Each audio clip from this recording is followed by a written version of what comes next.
शाबाश। आप मुझे हम लोग को आवाज़ आ रही है?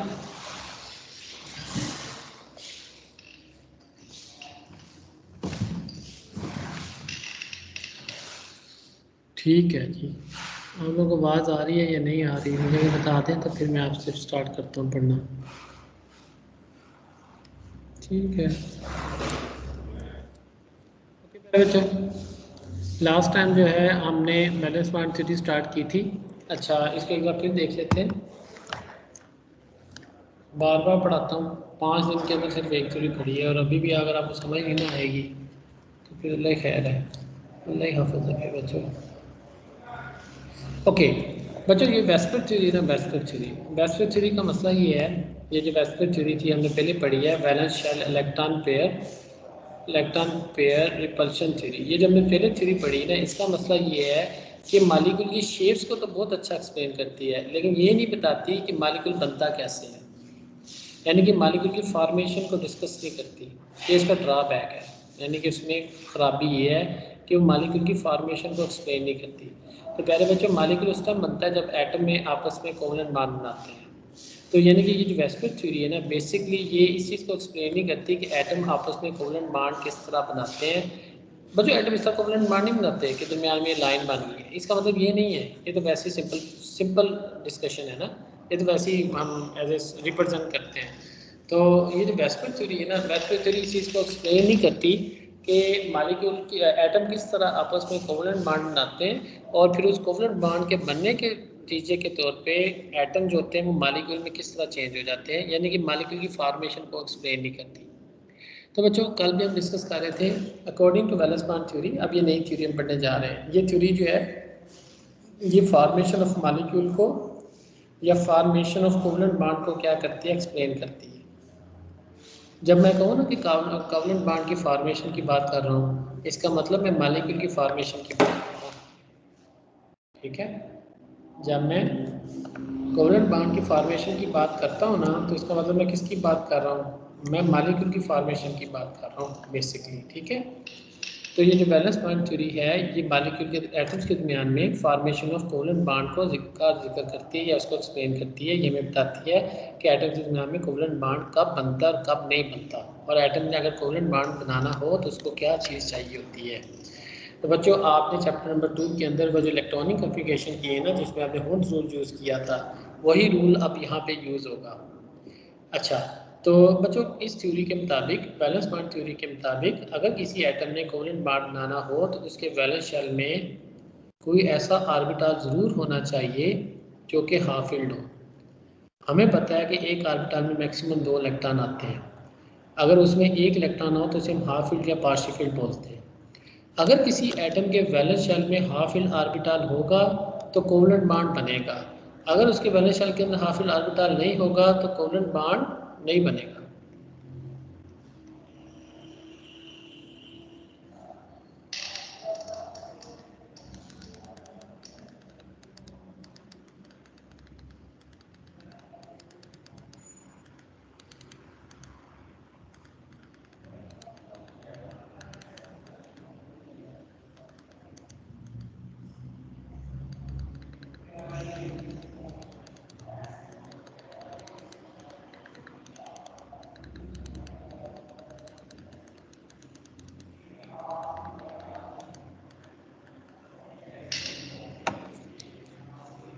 ओके प्यारे बच्चों, अच्छा, अगर तो सिंपल है। अगर ये देखिए, सपोज करो, सिंपल क्या है, सिंपल ये है कि दो एटम है, ये ए एटम है और ये बी एटम है। इन दोनों ने कोवलेंट बॉन्ड बनाना है, तो कोवलेंट बॉन्ड बनाने के लिए इसके वैलेंस शेल में भी हाफ फील्ड ऑर्बिटल होना चाहिए, यानी कि ऐसा ऑर्बिटल होना चाहिए जिसमें एक इलेक्ट्रॉन, और इसके भी वैलेंस शेल में कोई ऐसा ऑर्बिटल होना चाहिए जो हाफ फील्ड हो, यानी कि जिसमें एक इलेक्ट्रॉन हो। अगर इन एटमों ने कोवलेंट बॉन्ड बनाना है ना, तो वो ये अपने हाफ फील्ड ऑर्बिटल को क्या करेंगे, इस तरह ओवरलैप करेंगे।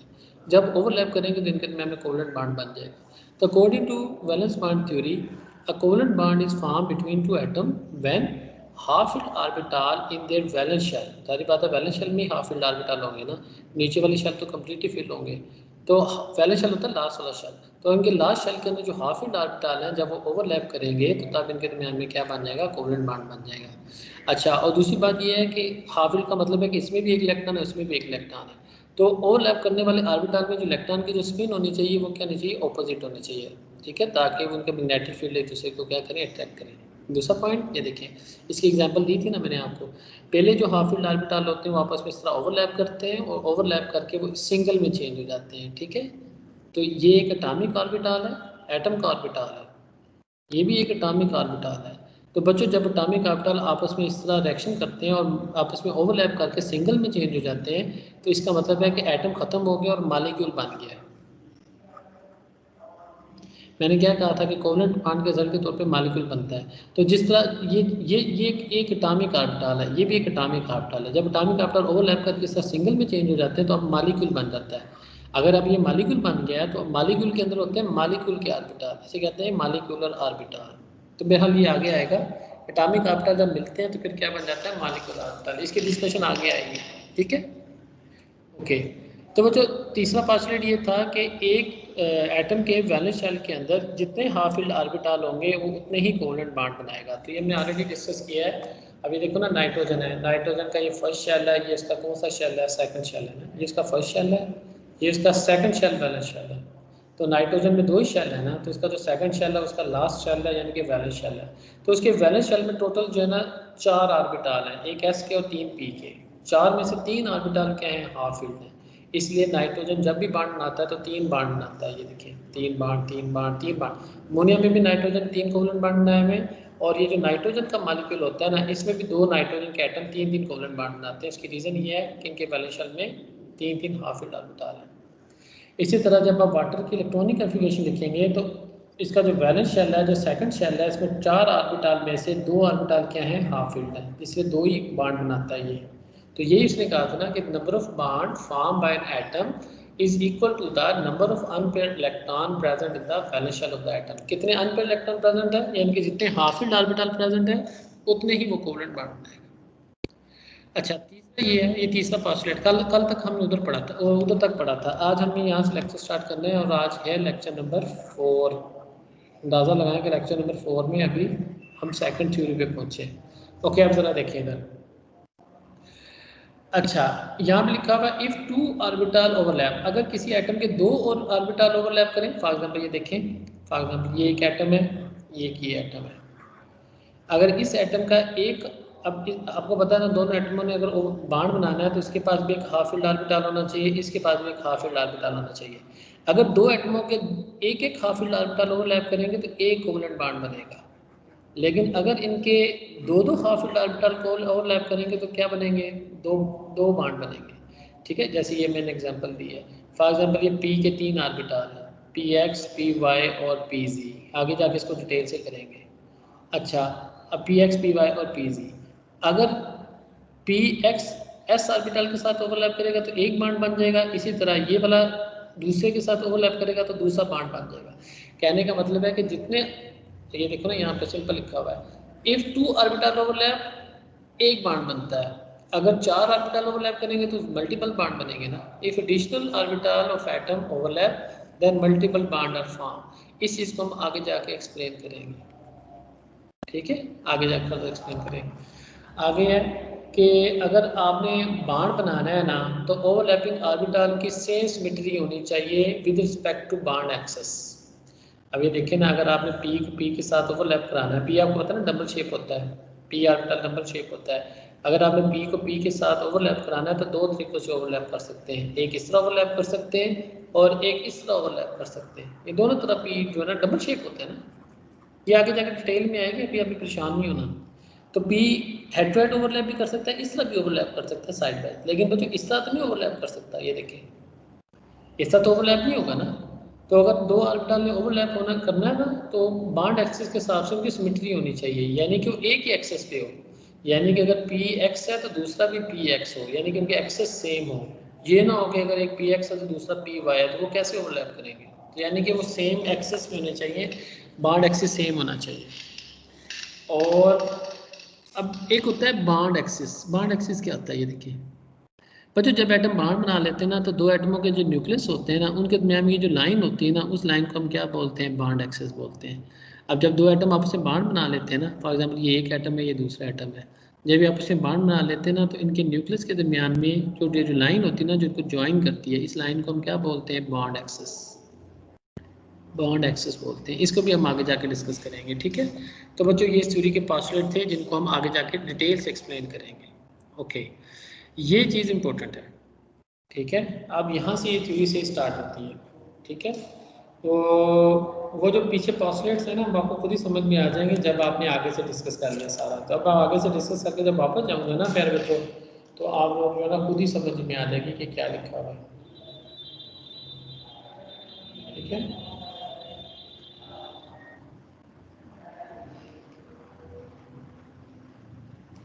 ओके भाई, अच्छा अब सुनिए। सबसे पहले मैंने आपको ये अच्छी तरह एक्सप्लेन करना है। आपने अगर इसको अंडरस्टैंड कर लिया ना, ये वाली चीज़ को, तो आप ये पूरी थ्योरी, फुल थ्योरी अंडरस्टैंड कर जाएंगे, ठीक है। और उसके बाद वो जो पीछे पोस्टुलेट थे ना 3-4, उसको मैं जब दोबारा से आपके सामने पढ़ूंगा ना, तो आपको खुद ही समझ आ जाएगी थ्योरी के पोस्टुलेट क्या है।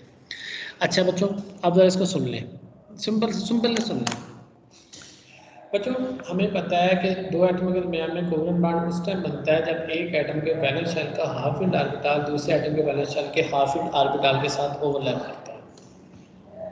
यानी कि कोवलेंट बॉन्ड उस टाइम बनता है जब एटॉमिक ऑर्बिटल ओवरलैप करते हैं, और एटॉमिक ऑर्बिटल का हाफ फिल होना ज़रूरी है। अब ये जो एटॉमिक ऑर्बिटल ओवरलैप करने जा रहे हैं ना, ये दो तरीक़ों से ओवरलैप करते हैं। या तो ये हेड टू हेड ओवरलैप करते हैं या साइड वाइज ओवरलैप करते हैं। बच्चों अब आपने अंडरस्टैंड करना है ये हेड टू हेड ओवरलैप और साइड वाइज ओवरलैप क्या है। हमें पता है बॉन्ड ओवरलैप के रिजल्ट के तौर पे बनता है।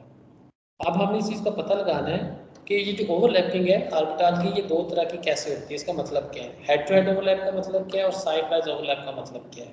बस आपने ये चीज़ अंडरस्टैंड करनी है। प्यारे बच्चों जब atomic orbital head to head overlap करते हैं ना, तो वो उनका जो अगर अगर दो atomic orbital head to head overlap करें ना, तो उनका ओवरलैपिंग एरिया ज़्यादा होता है।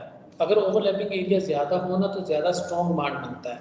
तो याद रखना, जब भी atomic orbital head to head overlap करते हैं तो उनका ओवरलैपिंग एरिया ज़्यादा होता है, और इसकी वजह से स्ट्रॉन्ग बॉन्ड बनता है, और वो जो स्ट्रॉन्ग बॉन्ड बनता है उसे सिग्मा बॉन्ड बोलते हैं।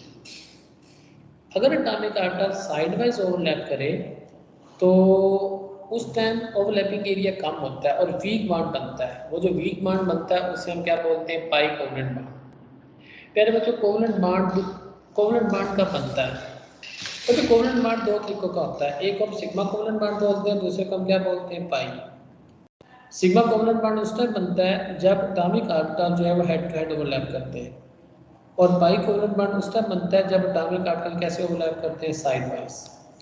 सिग्मा में क्योंकि हेड टू हेड ओवरलैपिंग हो रही होती है, लिहाजा वो स्ट्रॉन्ग बॉन्ड होता है, और पाई में क्योंकि साइड वाइज ओवरलैपिंग होती है जिसमें ओवरलैपिंग एरिया कम होता है, लिहाजा वो वीक बॉन्ड होता है।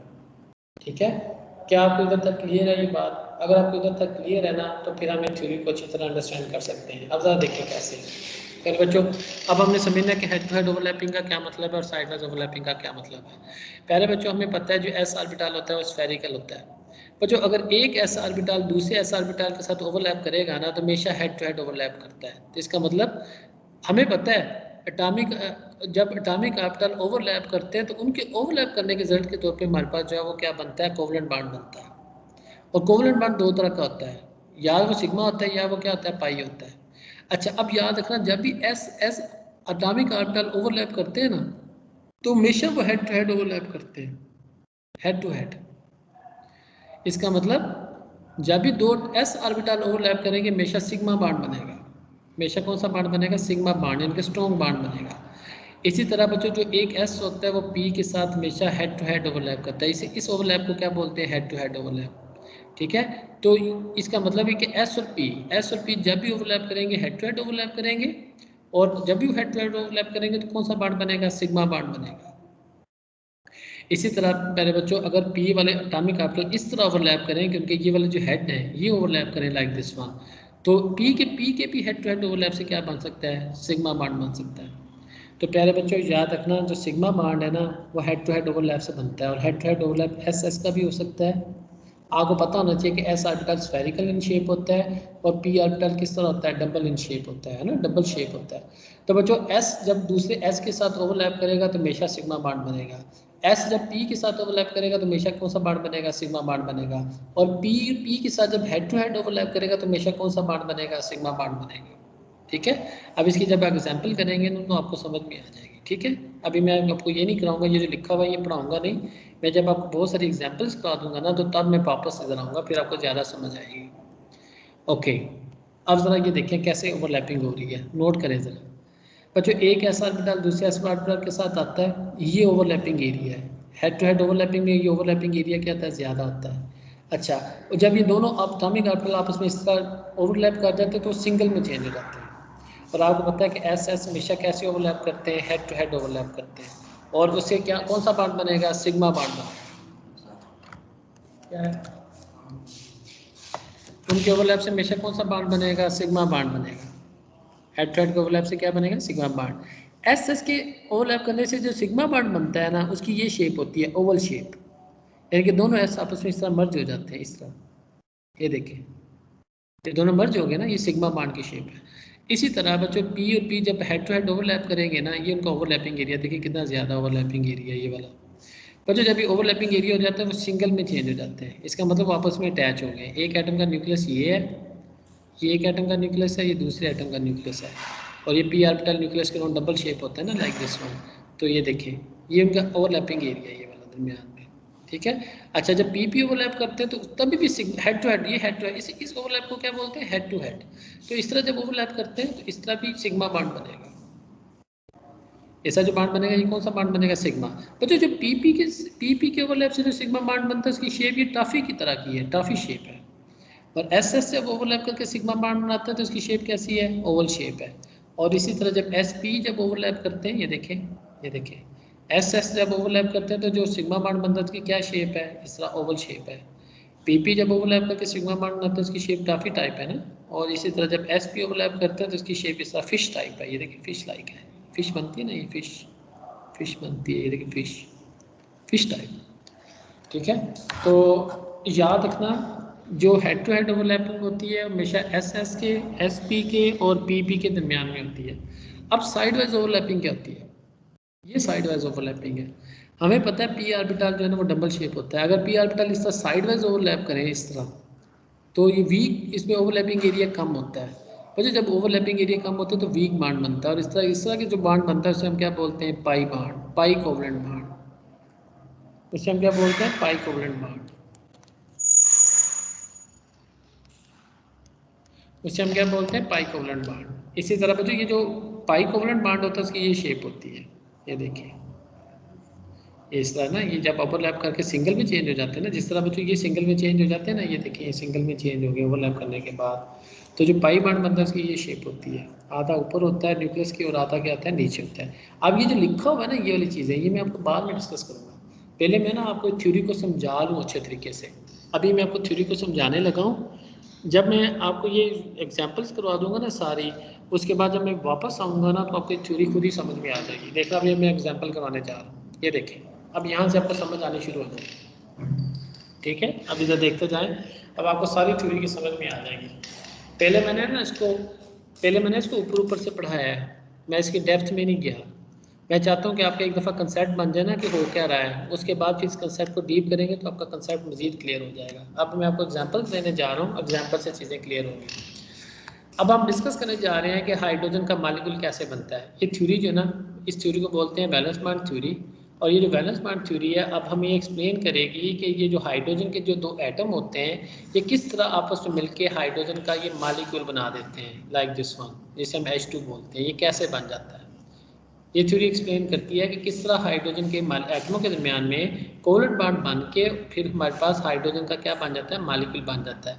हमें पता है हाइड्रोजन की जो इलेक्ट्रॉनिक कन्फिगरेशन होती है 1s1 होती है। इसी तरह दूसरे हाइड्रोजन की इलेक्ट्रॉनिक कन्फिगरेशन भी 1s1 होती है। तो हाइड्रोजन के वैलेंस शेल में एक ही हाफ फील्ड ऑर्बिटल है और दूसरे हाइड्रोजन के वैलेंस शेल में एक ही हाफ फील्ड ऑर्बिटल है। और आपको पता है इस थ्योरी के मुताबिक दो हाइड्रोजन के एटम के दरमियान में ये जो कोवलेंट बॉन्ड है ये उस टाइम बनेगा जब इस हाइड्रोजन का ये जो हाफ फील्ड ऑर्बिटल है दूसरे हाइड्रोजन के हाफ फील्ड ऑर्बिटल के साथ कैसे क्या करेगा, ओवरलैप करेगा। यानी कि हाइड्रोजन के अंदर ये जो दो एटमों के दरमियान में ये जो कोवलेंट बॉन्ड बना हुआ है ये उस टाइम बना हुआ है जब इस हाइड्रोजन के वैलेंस शेल का हाफ फील्ड ऑर्बिटल, आपको पता है हाइड्रोजन के वैलेंस शेल में एक ही हाफ फील्ड ऑर्बिटल होता है 1s, और दूसरे हाइड्रोजन के वैलेंस शेल में भी एक ही हाफ फील्ड ऑर्बिटल है, वो क्या है 1s। अच्छा, according to this theory hydrogen के मॉलिक्यूल के अंदर ये जो हाइड्रोजन के एटम के दरमियान में जो कोवलेंट बॉन्ड है ये उस टाइम बनेगा जब इस हाइड्रोजन के वैलेंस शेल का हाफ फील्ड ऑर्बिटल दूसरे हाइड्रोजन के वैलेंस शेल के हाफ फील्ड ऑर्बिटल के साथ क्या करेगा, ओवरलैप करेगा। और हमें पता है कि एस एस हमेशा कैसे ओवरलैप करते हैं, हेड टू हेड। इसका मतलब दो हाइड्रोजन के दरमियान में जो सिंगल बॉन्ड है ये स्ट्रॉन्ग बॉन्ड है, इस बॉन्ड को क्या बोलेंगे, सिग्मा बॉन्ड। क्यों? क्योंकि इस बॉन्ड की फॉर्मेशन में कौन से ऑर्बिटल इन्वॉल्व हैं, एस और एस इन्वॉल्व है, और हमें पता है एस और एस हमेशा कैसे ओवरलैप करते हैं, हेड टू हेड ओवरलैप करते हैं। ठीक है, अब जरा ये देखें, अब इसको इस तरह भी शो कर सकते हैं, ये एक हाइड्रोजन का माइनस ऑर्बिटल है, ये दूसरे हाइड्रोजन का माइनस ऑर्बिटल है, और ये जब दोनों आपस में इस तरह ओवरलैप करेंगे तो ये एक एटम का न्यूक्लियस है, ये दूसरे एटम का न्यूक्लियस है, तो इस तरह जब ओवरलैप करेंगे तो इनके ओवरलैप करने से हमारे पास ये सिंगल बन जाएगा, लाइक दिस वन। आपको पता है ना एस एस के ओवरलैप करने से वो सिंगल में कन्वर्ट हो जाता है, ये ओवल बन जाता है। ये देखें ना, मैंने आपको कराया था, ये देखें, ये इसमें देखिए वो किस तरह ओवल टैप हो जाता है, ये वो हाइड्रोजन के मॉलिक्यूल की फॉर्मेशन है। अब आपको ज़्यादा समझ में आई होगी, ये देखें, ये एक हाइड्रोजन है, उसका 1s है, उसमें एक इलेक्ट्रॉन है, ये दूसरा हाइड्रोजन है, उसमें 1s, उसमें एक इलेक्ट्रॉन है, और ये इनका ओवरलैपिंग एरिया है। आपको पता है एस एस हमेशा कैसे ओवरलैप करते हैं, हेड टू हेड, एस हमेशा हेड टू हेड ओवरलैप करता है। पी दो तरह कर सकता है, पी साइडवाइज भी कर सकता है, और पी कैसे कर सकता है, हेड टू हेड भी कर सकता है। ओके, एस एस हमेशा हेड टू हेड करता है, तो आपको पता है एस एस के ओवरलैप करने से जो बांड बनता है, जो कोवलेंट बांड बनता है, जो सिग्मा बांड बनता है, उसकी ओवल शेप होती है, लाइक दिस, ये ओवल शेप। तो बच्चों जैसे ही एटॉमिक ऑर्बिटल सिंगल में चेंज होते हैं ना, तो एक एटम का न्यूक्लियस ये है, दूसरे एटम का न्यूक्लियस ये है ना। तो इस तरह हमारे पास ये हाइड्रोजन का मॉलिक्यूल बन जाता है। हाइड्रोजन के मॉलिक्यूल में दो एटमों के दोनों के न्यूक्लियस हैं, और ये जो दो इलेक्ट्रॉन होते हैं ना, एक इलेक्ट्रॉन इसमें एक इलेक्ट्रॉन इसमें, वो दोनों न्यूक्लियस के यहाँ पे दरमियान में होते हैं, और इस लाइन के ऊपर होते हैं, जिस लाइन को हमने क्या बोला था, बॉन्ड एक्सिस। इस लाइन को हमने क्या बोला था, बॉन्ड एक्सिस। एक एटम के न्यूक्लियस और दूसरे एटम के न्यूक्लियस के नाम में जो लाइन थी इसे क्या बोलते हैं, बॉन्ड एक्सिस। बच्चों आपको पता है ना, एक इलेक्ट्रॉन इसके पास है, एक इलेक्ट्रॉन इसके पास है, यहाँ पे वो शेड हो जाता है, और जब शेड होता है तो दोनों एटम के न्यूक्लियस के दरमियान में उस लाइन के बिल्कुल ऊपर होता है, जिस लाइन को हम क्या बोलते हैं, बॉन्ड एक्सिस बोलते हैं। ठीक है, तो बच्चों हाइड्रोजन के मॉलिक्यूल के अंदर सिग्मा बॉन्ड होता है। वैसे आपको सिंपली एक बात बताऊँ, किसी भी दो एटमों के दरमियान में जो एक बॉन्ड होता है वो हमेशा सिग्मा बॉन्ड होता है। ठीक है, अगर किसी दो एटमों के दरमियान में दो बॉन्ड होना, तो लाजिम बात है एक सिग्मा होता है और एक क्या होता है, पाई होता है। तो याद रखना, कभी भी दो एटमों के दरमियान में एक से ज़्यादा सिग्मा बॉन्ड नहीं हो सकता। कभी भी दो एटमों के दरमियान में एक सिग्मा से ज़्यादा नहीं हो सकता, इसका मतलब दूसरा जो बॉन्ड होगा हमेशा क्या होगा, पाई होगा। अच्छा, इसी तरह कभी भी दो एटमों के दरमियान में तीन से ज़्यादा कोवलेंट बॉन्ड नहीं हो सकते, क्योंकि दो एटमों में एक से ज़्यादा सिग्मा बॉन्ड नहीं बन सकता। इसका मतलब एक सिग्मा होगा और दो इसमें क्या हो जाएंगे, पाई हो जाएंगे। तो बच्चों इस थ्योरी के कुछ ये ड्रा मैं आगे आगे जाके भी आपको ये बातें बताऊंगा, लेकिन पहले आपको मैं आपको एक्सप्लेन कर रहा हूँ, ठीक है, सारी बात को मैं इसको दोबारा से रिवाइज करता हूँ सारे को, तब आपको इस थ्योरी की ज़्यादा समझ में आएगी। बच्चों पहले एग्जांपल्स कर लो, फिर थ्योरी खुद ही समझ में आ जाए। दोबारा से सुने बच्चों, according to valence bond theory hydrogen के एटम के दरमियान में कोवलेंट बॉन्ड उस टाइम बनता है जब इस हाइड्रोजन के वैलेंस शेल का हाफ फील्ड ऑर्बिटल इस एटम के वैलेंस शेल के हाफ फील्ड ऑर्बिटल के साथ क्या करता है, ओवरलैप। क्योंकि एस ऑर्बिटल हमेशा स्फेरिकल इन शेप होता है, तो ये एक एटम को रिप्रेजेंट कर रहा है, ये दूसरे एटम को रिप्रेजेंट कर रहा है। एक हाफ फील्ड इलेक्ट्रॉन इसमें है और एक हाफ फील्ड इलेक्ट्रॉन इसमें है। जब ये दोनों ओवरलैप करेंगे तो ओवरलैप करने के रिजल्ट के तौर पे आपके पास सिंगल बॉन्ड बन जाएगा। इस तरह भी ठीक है, और अगर इस तरह करके इसको सिंगल में चेंज कर देंगे ये भी ठीक है। तो आपके पास ये सिंगल बॉन्ड बन जाएगा, ये आपके पास सिग्मा बॉन्ड बन जाएगा, और ये जो पेयर इलेक्ट्रॉन होंगे दोनों न्यूक्लियस के दरमियान में होंगे और इस लाइन के ऊपर होंगे, जिसे हम क्या बोलेंगे, बॉन्ड एक्सिस। इस तरह करके हमारे पास हाइड्रोजन का मॉलिक्यूल बन जाता है। ठीक है, आगे देखिए अगली एग्जांपल, आपको आस्ते आस्ते समझ आनी शुरू हो जाएगी। ओके बेटा, जितनी एग्जांपल्स करेंगे ना उतनी ज़्यादा आपको समझ में आएगी। ठीक है, मैं ज़्यादा से ज़्यादा एग्जांपल कराऊंगा ताकि आपको समझ में आ जाए। बेटा जब आपको समझ में आ जाएगी ना सारी बात की, फिर मैं तो आपको पासवर्ड कब दोबारा से कराऊंगा ना, आपको खुद ही समझ में आ जाने सारे पासवर्ड। इधर देखिए दूसरी एग्जाम्पल, प्यारे बच्चों, हमें पता है क्लोरीन के मॉलिक्यूल के अंदर दो क्लोरीन के दरमियान में ये कोवलेंट बॉन्ड होता है, और अब हमने बताना है बीबीटी के मुताबिक कि ये क्लोरीन का मॉलिक्यूल कैसे बना है, तो इसका मतलब हम ये एक्सप्लेन करने जा रहे हैं कि ये दो क्लोरीन के जो एटम है इसमें ये कोवलेंट बॉन्ड कैसे बना हुआ है, ये वाला हम इसको एक्सप्लेन करने जा रहे हैं। ठीक है, अकॉर्डिंग टू VBT। अब ये देखिए ज़रा, अब सबसे पहले हम इसकी इलेक्ट्रॉनिक कन्फिगरेशन देखेंगे। अब क्लोरीन है ना, इसका एटॉमिक नंबर 17 है, इसका फर्स्ट शेल है, ये इसका सेकंड शेल है, सेकंड शेल कम्प्लीटली फील्ड है, सेकंड शेल में 2 ही सब शेल होते हैं 2s और 2p, ये इसका थर्ड शेल है। अब थर्ड शेल में देखें, इसका जो 3s सब शेल है ये कंप्लीट है, जो 3p सब शेल है उसमें 3 ऑर्बिटल हैं, 3px 3py और 3pz। तो बच्चों आप ज़रा नोट करेंगे क्लोरीन का जो वैलेंस शेल है ये थर्ड शेल है, और क्लोरीन के वैलेंस शेल में जो p के जो s के जो दो s का जो ऑर्बिटल है वो कम्प्लीटली फील्ड है, p के 2 ऑर्बिटल कम्प्लीटली फील्ड है, लेकिन ये जो 3pz है ना ये हाफ फील्ड है। ठीक है, इसी तरह दूसरे क्लोरीन के भी जो 3p का जो हाफ फील्ड ऑर्बिटल होगा वो 3pz होगा। अब ये भी pz है यानी कि, और ये भी 3pz है, यानी कि एक्सेस सेम होना चाहिए। वो एक बात थी ना कि अब px के साथ ओवरलैप कर सकता है क्योंकि एक ही एक्सेस पे है, py के साथ ओवरलैप कर सकता है क्योंकि एक ही एक्सेस पे है, pz के साथ ओवरलैप कर सकता है क्योंकि वो एक ही क्या है एक्सेस पे है। तो कह रहे थे ना कि बॉन्ड बनाने के लिए ऑर्बिटल का सिंगल एक्सेस पे होना क्या है ज़रूरी है। पढ़ा था ना एक पोस्टुलेट, उसको दोबारा से जब उधर पढ़ेंगे ना तो आपको समझ आ जाएगी। मैंने कहा था ना इसको आगे जाके एक्सप्लेन करेंगे।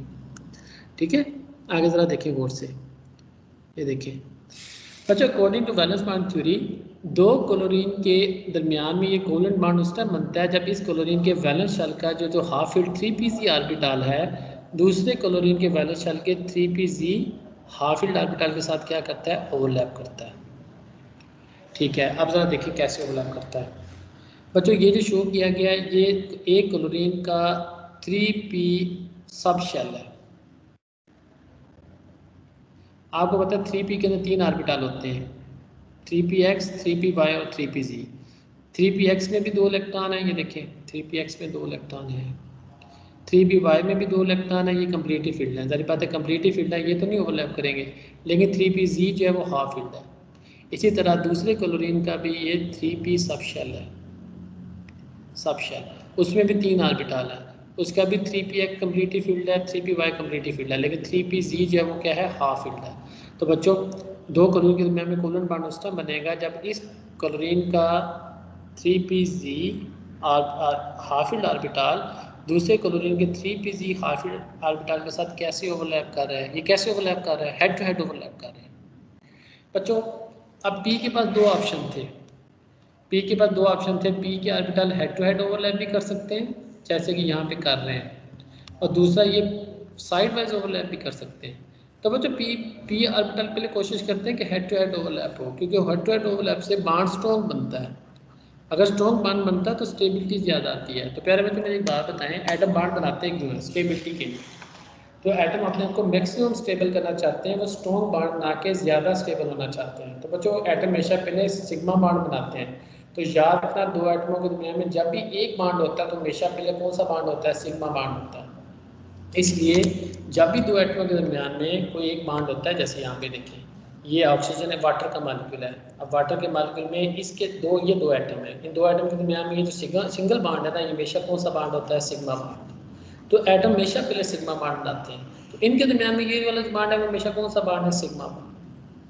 तो बच्चों याद रखना कभी भी 2 एटम के दरमियान में जो एक बॉन्ड होता है ना, ये वाला, ये अगर 2 एटम में एक ही बॉन्ड है तो हमेशा कौन सा बॉन्ड होता है, सिग्मा बॉन्ड। हमेशा हेड टू हेड, एटम हमेशा पहले कोशिश करते हैं हेड टू हेड ओवरलैप हो, क्योंकि हेड टू हेड ओवरलैप से स्ट्रॉन्ग बॉन्ड बनता है।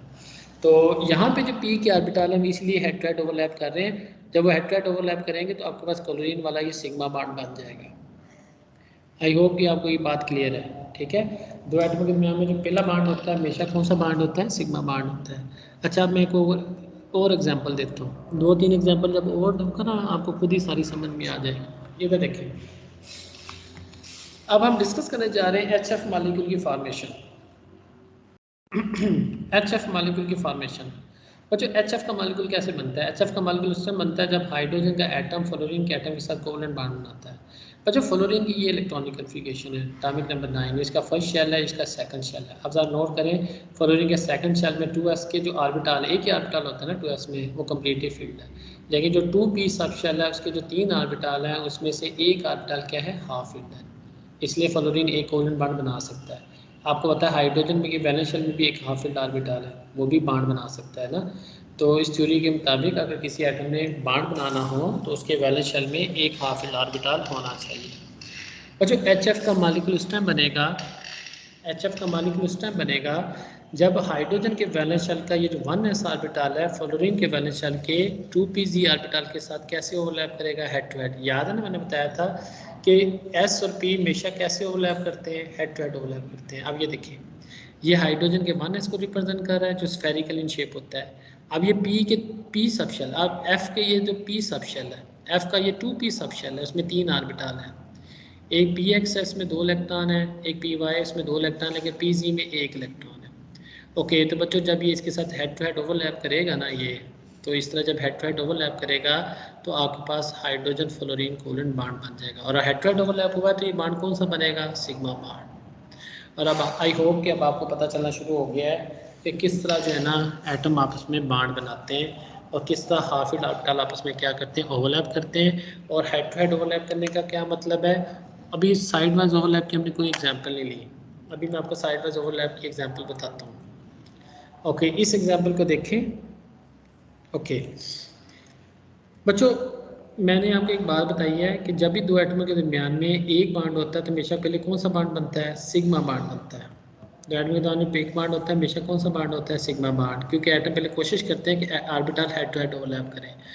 और एक बात याद रखना, जब दो एटमों के दरमियान में एक से ज़्यादा कोवेलेंट बॉन्ड होते हैं तो एक उनमें से क्या होता है, सिग्मा बॉन्ड होता है, और दूसरे वाला जो बॉन्ड होता है हमेशा कौन सा बॉन्ड होता है, पाई बॉन्ड होता है। ठीक है। अच्छा, इसी तरह जब नाइट्रोजन का मॉलिक्यूल बनता है ना, ये देखें, दो एटमों के दरमियान में एक से ज़्यादा सिग्मा बॉन्ड कभी नहीं बन सकता।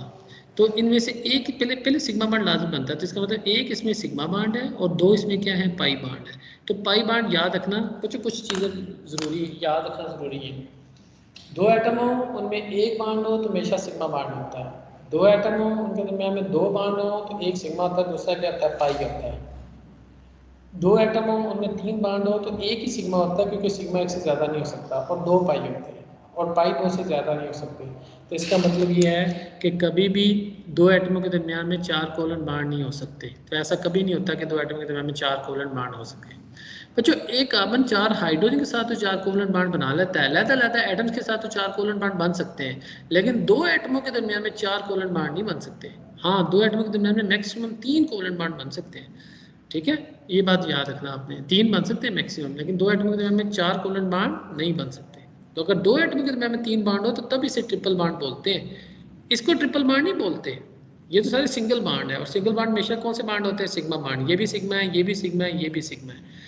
जब ये जो ट्रिपल बॉन्ड होता है ना, जिसमें दो एटम होते हैं, दो एटमों के अंदर जो बॉन्ड होते हैं ना, इसमें से एक सिग्मा दो पाई होते हैं, तो इस तरह करके होता है ये। अब ये वाटर है ना, अब वाटर में ये नहीं है कि ये भी सिग्मा बॉन्ड है, ये भी सिग्मा बॉन्ड है। दो एटम के दरमियान में एक बॉन्ड हमेशा सिग्मा होता है, लेकिन जब ऑक्सीजन का मॉलिक्यूल बनेगा तो इसमें से एक सिग्मा होगा, दूसरा क्या होगा, पाई। क्यों? क्योंकि ये दो एटम के दरमियान में दो बॉन्ड है। यहाँ पे दो एटम के दरमियान में एक ही है, यहाँ पे भी एक ही है। बेशक ऑक्सीजन ने दो बॉन्ड बनाए हुए हैं, लेकिन वो दो डिफरेंट एटम्स के साथ बनाए हुए हैं। यहाँ पे वो क्या बनाए हुए हैं, सेम एटम के दरमियान में। आई होप कि आपको समझ आ गई होगी इस बात की। ठीक है, ये मैं आपको ना कंसेप्ट क्लियर कर रहा हूँ, ये चीज़ें याद करना ज़रूरी है। अभी हमारे पास 6-7 महीने पढ़े, अभी हमने इस सीरीज को क्लियर करना है। तो देखो, इस एग्जाम्पल को देखो, आप मुझे बताओ, इस एग्जाम्पल को देखें। इस एग्जाम्पल में ऑक्सीजन का मॉलिक्यूल और इसके अंदर दो बॉन्ड है। जाहिर बात है एक सिग्मा होना चाहिए, इसमें हेड टू हेड ओवरलैप होना चाहिए, दूसरा कौन सा होना चाहिए, पाई। अच्छा, अब सबसे पहले हम ऑक्सीजन की इलेक्ट्रॉनिक कन्फिगरेशन देखेंगे। टॉपिक नंबर 8 है, ये इसकी इलेक्ट्रॉनिक कन्फिगरेशन। आपको इलेक्ट्रॉनिक कन्फिगरेशन लिखनी आनी चाहिए। फर्स्ट शेल में दो इलेक्ट्रॉन, ये इलेक्ट्रॉनिक कन्फिगरेशन है। आपने इलेक्ट्रॉनिक कन्फिगरेशन सीखी है। ऑक्सीजन के फर्स्ट शेल में एक ही ऑर्बिटल है, सेकंड शेल जिसका वैलेंस शेल है, इसमें टोटल 4 ऑर्बिटल है। एस के दोनों, एस का जो एक ऑर्बिटल है वो कम्युनिटी फील्ड है। पी सब शेल के जो 3 ऑर्बिटल हैं उसमें से 2 क्या हैं, हाफ फील्ड है। और आपको पता है जितने हाफ फील्ड ऑर्बिटल होते हैं उतने ही वो कोवेलेंट बॉन्ड बना सकता है। इसी तरह दूसरा ऑक्सीजन है, उसके वैलेंस शेल में भी 2 हाफ फील्ड ऑर्बिटल होंगे। तो बच्चों, अब इन दो ऑक्सीजन के दरमियान में 2 कोवेलेंट बॉन्ड बनेंगे। एक कोवेलेंट बॉन्ड उस टाइम बनेगा जब 2py के साथ ही ओवरलैप करेगा। एक्सेस सेम होना चाहिए, ये नहीं होना चाहिए कि 2py 2pz के साथ ओवरलैप करेगा। इसी तरह 2pz जब 2pz के साथ ओवरलैप करेगा तब एक कोवेलेंट बॉन्ड बनेगा, तभी इसमें 2 कोवेलेंट बॉन्ड बन रहे हैं। ठीक है। अच्छा, अभी इसको कैसे शो करना है यहाँ पे देखें। बच्चों ये एक ऑक्सीजन है, एक ऑक्सीजन के अंदर ये देखो 2px के अंदर 2 इलेक्ट्रॉन है, तो ये 2px के अंदर 2 इलेक्ट्रॉन है, ये तो नहीं ओवरलैप करेगा। लेकिन जो 2pz है, 2pz के अंदर भी एक इलेक्ट्रॉन है और 2py के अंदर भी एक इलेक्ट्रॉन है। ये एक ऑक्सीजन का आपको होता है, ये p सबशेल है ऑक्सीजन का, उसमें 3 ऑर्बिटल में से 2 ऑर्बिटल के हाफ फील्ड है। इसी तरह ये दूसरे ऑक्सीजन का p सबशेल है, उसके अंदर px के अंदर 2 इलेक्ट्रॉन है, एक इलेक्ट्रॉन इसमें एक इलेक्ट्रॉन इसमें है। पहले बच्चों जब ये दोनों आपस की तरफ अप्रोच करेंगे तो इसका जो पी वाई है उसका P Y head to head overlap करेगा। ये देखें एक ऑक्सीजन का पी वाई जो हाफ फील्ड है दूसरे ऑक्सीजन के पी वाई के साथ, पी वाई के साथ जब हेड टू हेड ओवरलैप करेगा तो ऑक्सीजन ऑक्सीजन सिग्मा बॉन्ड बनेगा। इसका मतलब दो ऑक्सीजन के में जो सिग्मा बॉन्ड बना है वो एक ऑक्सीजन के 2py और दूसरी ऑक्सीजन के 2py के हेड टू हेड ओवरलैप से बना है। ये देखें।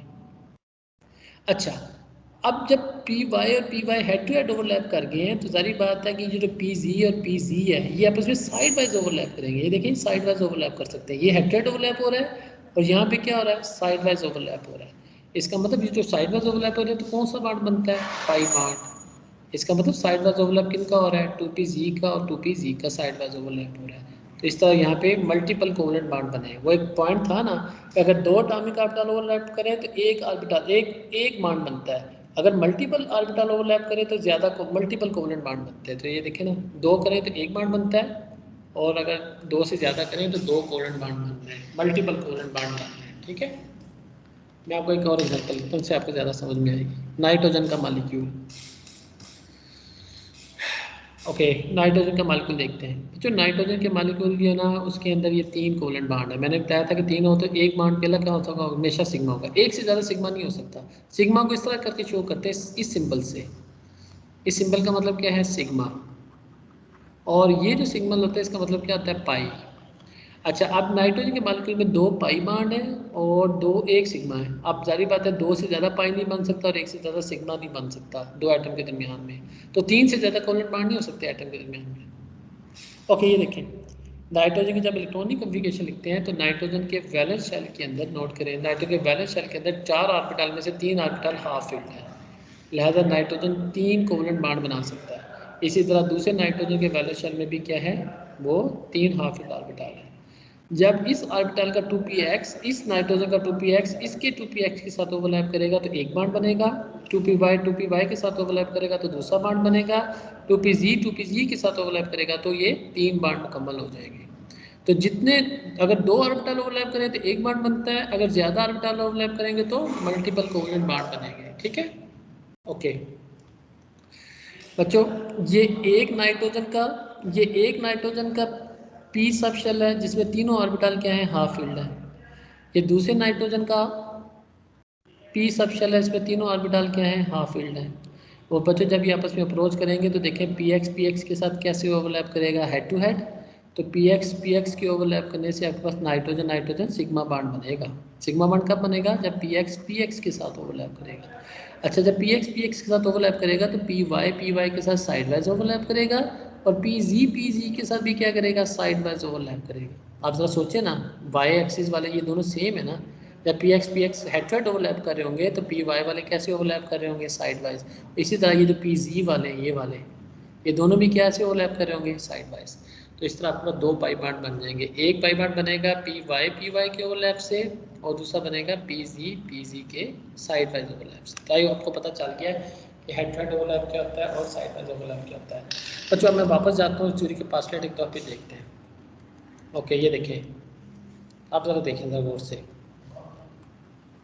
जल्दी से पास्टलेट देखें और इसमें और कुछ नहीं है। ये देखें, a bond between two atom is formed when overlapping of half-filled orbital of two atoms. ठीक है, the two overlapping orbital retain their identity. आगे देखें, two overlapping orbital must have the electron opposite spin, यानी कि दो हाफ-filled orbital है ना, उसका इलेक्ट्रॉन की स्पिन क्या होनी चाहिए, ऑपोजिट होनी चाहिए। तीसरा क्या था, जितने हाफ-filled orbital होंगे उतनी कोवलेंट बॉन्ड बनाएगा। चौथा क्या था, ये देखिए, इसी की समझ नहीं ना आई थी, ये देखो अब समझ आ जाएगी। ये देखो आपको समझ आ जाएगा बच्चों, अगर 2 ऑर्बिटल ओवरलैप करें तो सिंगल बॉन्ड बनता है, अगर एडिशनल ऑर्बिटल भी ओवरलैप करें एटम्स के तो फिर क्या बनते हैं, मल्टीपल कोवलेंट बॉन्ड। अब आपको समझ में आ गई होगी। इसी तरह अगर बाण बनाना है तो जो ओवरलैपिंग ऑर्बिटल होना चाहिए उनकी सिमेट्री सेम होनी चाहिए, एक्सेस सेम होना चाहिए, यानी कि पी एक्स के साथ करेगा ओवरलैप, पी वाई के साथ ओवरलैप करेगा, ठीक है। पी एक्स के साथ ओवरलैप करेगा, पी वाई के साथ ओवरलैप करेगा। मेटल एक्सिस आपको समझ में आ जाएगा, ठीक है। ओके, और बाउंड एक्सिस क्या होता है? दोनों एटम के न्यूक्लियस के दरमियान में जो लाइन होती है इसे हम क्या बोलते हैं? बाउंड एक्सिस बोलते हैं, ठीक है।